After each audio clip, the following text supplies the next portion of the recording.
গল্প সবকিছু ভুলা, অনেক কষ্টের একটা গল্প। তবে কিরকম কষ্টের গল্প তা জানতে হলে আপনাদের সবাইকে এই গল্পটা শুনতে হবে আর মনোযোগ সহকারে দেখতে হবে। বড়লোক বন্ধু মোজাম্মেল যখন প্লেনে চড়তো, প্লেনে চড়ে যখন লন্ডন থেকে কেনিয়াতে আসতো, কেনিয়ার আদিবাসীদের জন্য তখন মোজাম্মেল বলতো, এই যে দেখ, আমার কাছে অনেক মেলামাইনের প্লেট আছে, যেগুলা মোজাম্মেল প্লেনে যখন খাবার খেতে দেয় যে প্লেটে, সেই প্লেটে খাবার খাওয়ার পর মোজাম্মেল তখন খাবারের প্লেটগুলা টিস্যু দিয়ে মুছে ফেলে।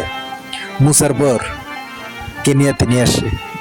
কেনিয়াতে আসার পর মোজাম্মেল তার গরিব বন্ধুদের খিচুড়ি রান্না করে খাওয়ায় আর বলে, তোদেরকে রিলিফ দিতেছি, তোরা রিলিফ খা, আমি বড় লোক। মোজাম্মেল কেনিয়ার আদিবাসীদের ভিতর দুইজন আদিবাসী, একজন হলো লতিফ আর একজন হলো রাশেদ, এই দুইজন আদিবাসীকে প্রতিশ্রুতি দিছিল যে তাদেরকে লন্ডন ঘুরতে নিয়ে যাওয়া হবে, অথবা লন্ডন তাদেরকে পার্মানেন্টলি থাকা খাওয়ার ব্যবস্থা করা হবে। কিন্তু তা হয়নি। মোজাম্মেল সকল গরিবকে চিড়িয়াখানায় ঘুরতে নিয়ে যায়। চিড়িয়াখানায় তারা দেখতে পায় কিছু বান্দর জানালার গ্রিলের ভিতর দিয়ে তাকায় আছে, আবার ঠাস করে গ্রিলটা লাগাই দেয়। বান্দরগুলা মনে করে তারা খুব চালাক, তাদেরকে আমরা কেউ বুঝতেও পারবো না বান্দরের ভিতর কি আছে। বান্দরগুলো এমনিতেই লুকিয়ে লুকিয়ে দেখতে থাকে। তারপর বড়লোক বন্ধু মোজাম্মেল দেখলো, এবং আদিবাসী যে গরিবরা ছিল তারাও দেখলো। একজন আদিবাসীর নাম রাশেদ, আরেকজন আদিবাসীর নাম লতিফ। দুজন খুব আশা করে তাদেরকে লন্ডন নিয়ে যাওয়া হবে, কিন্তু তাদের কোনো কোয়ালিফিকেশন নেই। তাদের না আছে লেখাপড়া, না আছে শিক্ষা, না আছে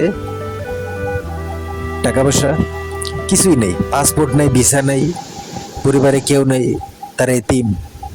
তখন সেই দুই আদিবাসী মনে প্রাণে স্বপ্ন দেখত তাদেরকে একদিন লন্ডন নিয়ে যাবে তাদের বড়লোক বন্ধু মোজাম্মেল। মোজাম্মেল লন্ডন চলে যায় প্লেনে করে, অনেক বছরে যায়। মোজাম্মেল তাদের আদিবাসী বন্ধুদের ভুলে গেছে। মোজাম্মেল একটা সময় কেনিয়াতে থাকতো, কেনিয়াতে বড় হয়েছিল। সে এলাকাতেই দুজন আদিবাসী বন্ধু ছিল, তাদের কথা আজকে মোজাম্মেলের মনে নাই। তখন সে আদিবাসী বন্ধুরা অনেক সংগ্রাম করে, দিনের পর দিন খেয়ে না খেয়ে থাকে। তখন তারা নিগ্রো ছিল, যেহেতু তারা কেনিয়াতে থাকতো। তাদের দেশে প্রচুর গৃহযুদ্ধ লাগে, প্রচুর বিদ্রোহী, প্রচুর গৃহযুদ্ধ, প্রচুর ভাঙচুর হয়। কিন্তু কেউ এর রহস্য এখনো জানে না, কেন তাদের ভিতর এত ক্ষোভ থাকতো, কেন তারা সবসময় সকল বিষয় নিয়ে এত রাগান্বিত থাকতো, কেউ জানতো না। একদিন মোজাম্মেলকে ফোন করে তার আদিবাসী বন্ধুরা কেনিয়া থেকে, কিন্তু মোজাম্মেল লন্ডনে থাকে, রিসিভ করে নেই। আজকে এই দুই গরিব বন্ধু দোকান খুলছে, নিজেদের দোকানের ব্যবসা শুরু করছে। কিন্তু ওইদিকে তাদের বড়লোক বন্ধু তাদের কথা একটুও মনে করে না। তখন দুই কেনিয়ান নিজেদের ব্যবসা তৈরি করে। যেহেতু তাদের দেশে প্রচুর যুদ্ধ সংগঠিত হয়, গৃহযুদ্ধ সংগঠিত হয়, তাই তাদের আর লেখাপড়া করা হয়নি। একদিন তাদের বড়লোক বন্ধু মোজাম্মেল বার্গার খাইতেছিল, যেহেতু সে লন্ডন থাকে। এমন সময় তার গরিব দুই বন্ধু তারা ফোন দেয়। সে ফোনটা পায়ের আঙ্গুল দিয়ে লাইনটা কেটে দেয়। মানে এতই তার দেমাগ ছিল, এতই অহংকার ছিল সে তার পায়ের বুড়ো আঙ্গুল দিয়ে কল এন্ড সুইচটা প্রেস করে, আর সাথে সাথে তার গরিব দুই বন্ধু সংযোগ বিচ্ছিন্ন হয়। তখন মোজাম্মেল ভাবলো মনে হয় ফকির মিসকিন গুলো কোনো সাহায্য সহায়তা চাইতেছে, এই জন্য মনে হয় ফোন করছে। সেদিন মোজাম্মেল তার বাচ্চাকে নিয়ে, তার বাচ্চা লিভ কিনে শপিং কমপ্লেক্সে ঘুরতে যায়। তার বাচ্চা লিভ তখন তার হাতের বেবলেটটা নিয়ে প্র্যাকটিস করার সময় সেই বেবলেটটা শপিং কমপ্লেক্সের ফোয়ারার ভিতর, ওয়াটার ফোয়ারার ভিতর ডুবে যায়।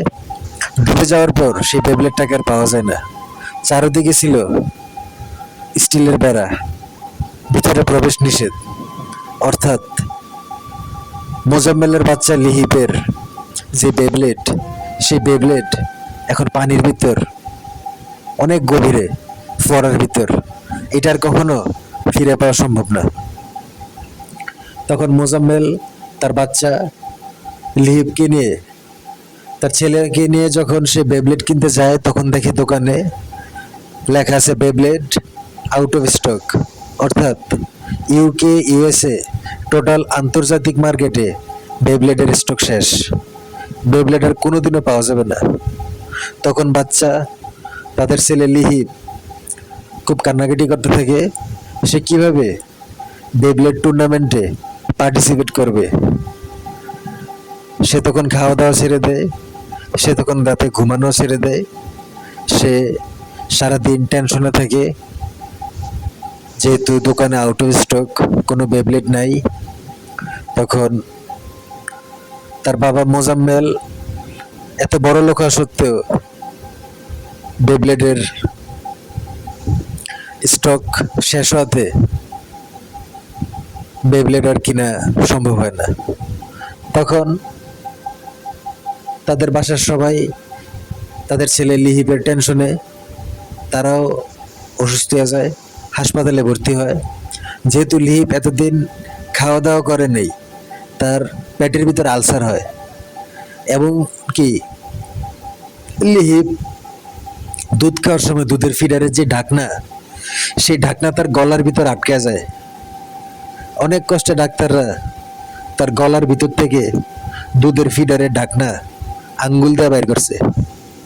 তখন ডাক্তার বলল, আপনার ছেলেকে যদি বাঁচাতে চান, আপনার ছেলেকে অবশ্যই একটা বেবলেট ম্যানেজ করে দিতে হবে।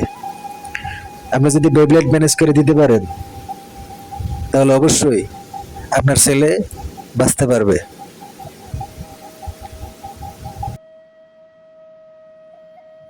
তখন লিহিবের বাবা একটা বড় বিজ্ঞপ্তি দেয় অনলাইনে, এবং ইউটিউব, গুগল, ফেসবুক চারিদিকে দেয় একটা বেবলেট দরকার। যুক্তরাজ্য, যুক্তরাষ্ট্রের কোনো মার্কেটে আউট অফ স্টক বেবলেট, বেবলেট সবাই ক্রয় করাতে বেবলেটের স্টক শেষ। পৃথিবীতে আর কোনো বেবলেট নেই, বেবলেটের ফ্যাক্টরিও শেষ। তখন অর্থাৎ বেবলেট কোম্পানি বেবলেট আবিষ্কার করা ঘোষণা বন্ধ করে দিছে, অর্থাৎ আর কোনোদিনও বেবলেট আবিষ্কার করবে না। এমন সময় বিজ্ঞপ্তিতে লেখা থাকে, যে ব্যক্তি বেবলেট দিতে পারবে, সে যা চাবে তাকে তাই দেয়া হবে। তখন সে ব্যক্তি দাবি করে এমন একটা অ্যামাউন্ট, যে অ্যামাউন্ট ছিল লতিফের বাবার সম্পত্তির প্রপার্টিসের সমান।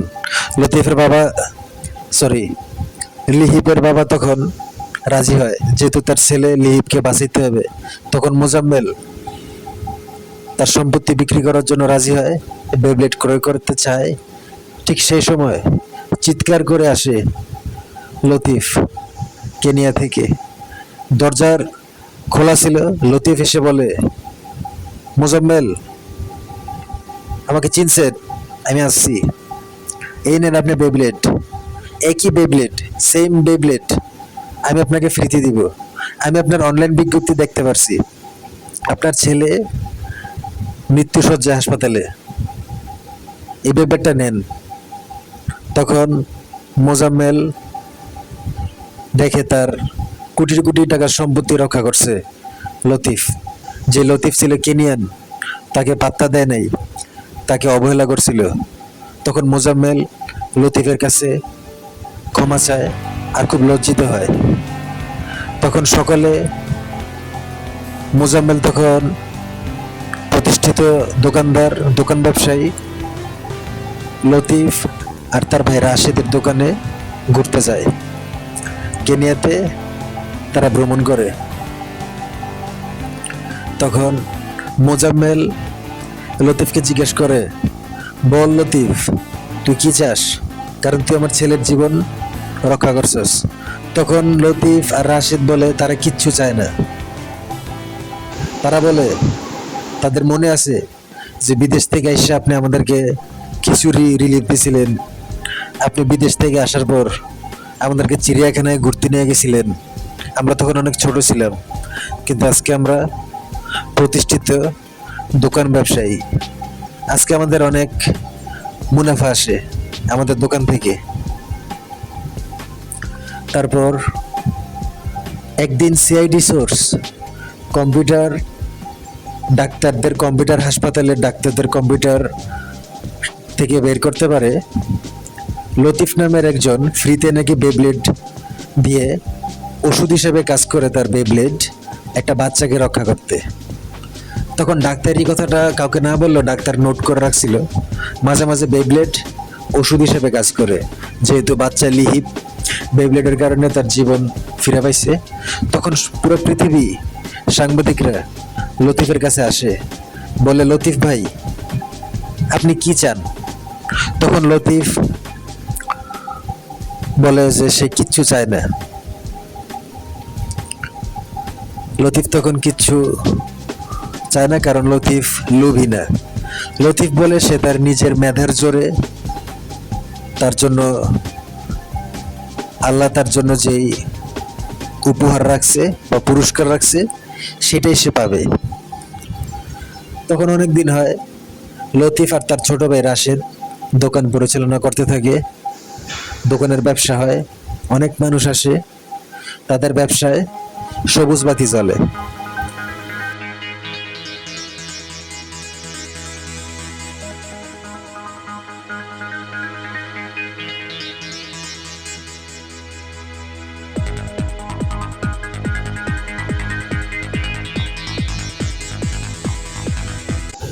এরপর কয়েক মাস শেষ হয়। একদিন কেনিয়া শহরে প্রচুর পরিমাণে অশান্তি দেখা দেয়, চারিদিকে ভাঙচুর, গৃহযুদ্ধ, কেউ কাউকে বুঝতে চায় না, সবাই সবার থেকে বড় মনে করে। কেউ এই জিনিসটা জানতো না, কেনিয়ার আকাশের মেঘে এক ধরনের বিষাক্ত হ্যালাসিজনিক মাশরুম উৎপত্তি হয়েছে। এই মাশরুম যখন আকাশের মেঘে বজ্রপাত হয় তখন সে মাশরুম ভেঙে যায়।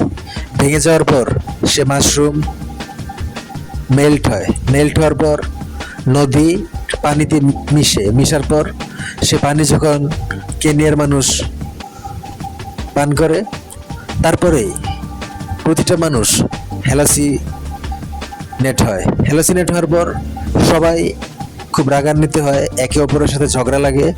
কেউ কখনোই 100% স্যাটিসফাইড হয় না, সবার ভিতর একটা আনস্যাটিসফাই কাজ করে এই বিষাক্ত মাশরুমের কারণে। এই হ্যালোসিনোজেনিক মাশরুম তৈরি হওয়ার একটাই কারণ, কেনিয়ার আকাশের মেঘে প্রচুর পরিমাণে নাইট্রোজেন থাকাতে এই মাশরুম তৈরি হয়। এটা অন্যান্য এলাকায় হয় না, কিন্তু মাঝে মাঝে কিছু 10টা দেশের ভিতর একটা দেশের ভিতর এই সমস্যাটা দেখা দেয়। তখন সকল মানুষ প্রতিদিন ঝগড়া করত, একটা দিনও যেত না ঝগড়াঝাটি ছাড়া। কথায় কথায় একে অপরের সাথে ঝগড়ায় লিপ্ত হইত। তখন দেশে অনেক অরাজকতা ছিল, রাহাজানি ছিল, চুরি ডাকাতি সবকিছু ছিল। কথায় কথায় একে অপরের দোষ ধরত। একটা কথা শেষ না হইতে আরেকজন সামনের মানুষ অপর প্রান্তের মানুষের দোষ ধরতে শুরু করত, গালিগালাজ করত। কেউ কাউকে দেখতে পারত না, সবাই সবাইকে সন্দেহ করত, আড়িপিতে দোষ খুঁজত। কেউ তখন চারিদিকে আগুন, সবাই তখন রাগ করত। আর এসবের পিছনে দায়ী ছিল মেঘের উপর উৎপত্তি হওয়া হ্যালোসিজেনিক মাশরুম। কিন্তু এই মাশরুমের ব্যাপারে কেউ জানে না, কারণ কারো মাথায় এই আইডিয়াটা আসে নাই, কেউ বুঝতেও পারে নাই। সবাই ঝগড়াতে এত বেশি লিপ্ত ছিল, সবাই চুরি ডাকাতি রাহজানি খুন খারাপি খুনাখুনি গৃহযুদ্ধ বিদ্রোহ এইসবে লিপ্ত থাকার কারণে তারা কেউ আকাশের মেঘের উপর যে হ্যালোসিজেনিক মাশরুম তৈরি হয়েছে, সে মাশরুম যখন মেঘের সাথে মেঘ ঘর্ষণের কারণে সে মাশরুম ভেঙে যায়, গলিত হয়ে বৃষ্টির সাথে যখন নদীর পানিতে মিশ্রিত হয়, সেই নদীর পানি যখন সকলে পান করে টিউবওয়েল বা ওয়াসা থেকে, তখনই পৃথিবীর সকল মানুষ, অলমোস্ট কেনিয়ার মানুষ তখন এক ধরনের হ্যালোসিনেট হয়। হ্যালোসিনেট হওয়ার পর তারা 30 দিন পর্যন্ত কেউ কিছুই বুঝতে পারে নাই তাদের সাথে কি হইতেছে। তারা জাস্ট ঝগড়া করতে থাকে। দেশে প্রচুর অশান্তি ছিল। একদিন লতিফ এবং তার ভাই রাশেদ তাদের দোকানে অবসর সময় কাটানোর সময় তাদের কোনো কাজ ছিল না। তখন লতিফ তার বাইনিকুলার দিয়ে একটা ঈগল পাখিকে দেখার চেষ্টা করে। ঈগল পাখি তখন আকাশে উড়ে। ঈগল পাখিকে ফলো করতে করতে লতিফ তার বাইনিকুলার দিয়ে দেখতে পায় আকাশে মেঘের উপর প্রচুর পরিমাণে হ্যালোসিজেনিক মাশরুম উৎপন্ন হয়েছে। আকাশের মেঘে প্রচুর পরিমাণে নাইট্রোজেন ফসফেট ইউরিয়া থাকার কারণে এইসব মাশরুম আগে থেকে প্রচুর পরিমাণে বৃদ্ধি পাইছে। কারণ এত বছরে মেঘের মধ্যে এক ধরনের অর্গান গ্যাস তৈরি হয়েছে। সো যখন মেঘের উপর এতগুলো মাশরুম দেখা দিছে, তখন লতিফ সাথে সাথে তার দেশের মানুষকে, কেনিয়াবাসীকে জানানোর চেষ্টা করছে, কিন্তু তারা তখন ঝগড়াঝাড়িতে এতটাই লিপ্ত ছিল। তখন লতিফ মার্কিন যুক্তরাষ্ট্রের হেলিকপ্টার অ্যাসোসিয়েশন একটা ফোন করে। ফোনের মাধ্যমে সে লতিফ হেলিকপ্টার সহায়তা চায় এবং সে জানায় যে তার কেনিয়ার আকাশে মেঘের উপর এক ধরনের বিষাক্ত হ্যালোসিজেনিক মাশরুম তৈরি হয়েছে, যে মাশরুমের কারণে পৃথিবীর সকল মানুষ আজকে অনেক বড় একটা ঘোরে আছে। তারা কেউ হয়তো জানে না তাদের এই ঘোর কখন কাটবে। তখন হেলিকপ্টার আসে, সকল মাশরুমকে ক্লিন করে, মাশরুম মুক্ত মেঘ তৈরি করে। মেঘের উপর আর কোনো মাশরুম তৈরি হয় না, কারণ এটা হয়তো এখন না, সামনে আরো অনেক বছর পর হবে। মেঘের মধ্যে প্রচুর পরিমাণে নাইট্রোজেন থাকার কারণে মেঘের মধ্যে এক ধরনের ফাঙ্গাস তৈরি হয়। এই ফাঙ্গাসটা যদি বৃষ্টির পানি থেকে নদীতে মিশ্রিত হয়, তাহলে এই ফাঙ্গাসের পানিতে প্রচুর পরিমাণে হ্যালোসিজেনিক কেমিক্যাল উৎপন্ন হওয়ার সম্ভাবনা অনেক বেশি। হেলিকপ্টার আসলো ইউএসএ থেকে, মার্কিন যুক্তরাষ্ট্র থেকে হেলিকপ্টার আসার পর সেই সকল হ্যালোসিজেনিক মাশরুমকে ক্লিন করে। তখন আকাশ পরিষ্কার হয়, আকাশের মেঘ পরিষ্কার হয়।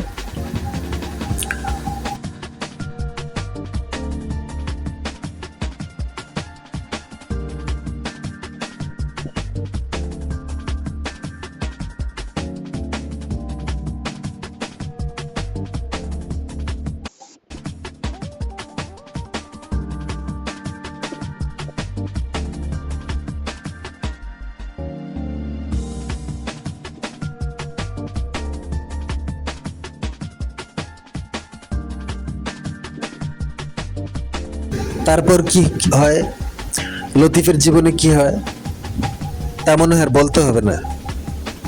আপনারা দর্শকরা মনে হয় অলরেডি বুঝতে পারছেন। লতিফ হয় মার্কিন যুক্তরাষ্ট্রের প্রেসিডেন্ট, আর তার ছোট ভাই রাশেদ হয় মার্কিন যুক্তরাষ্ট্রের ভাইস প্রেসিডেন্ট।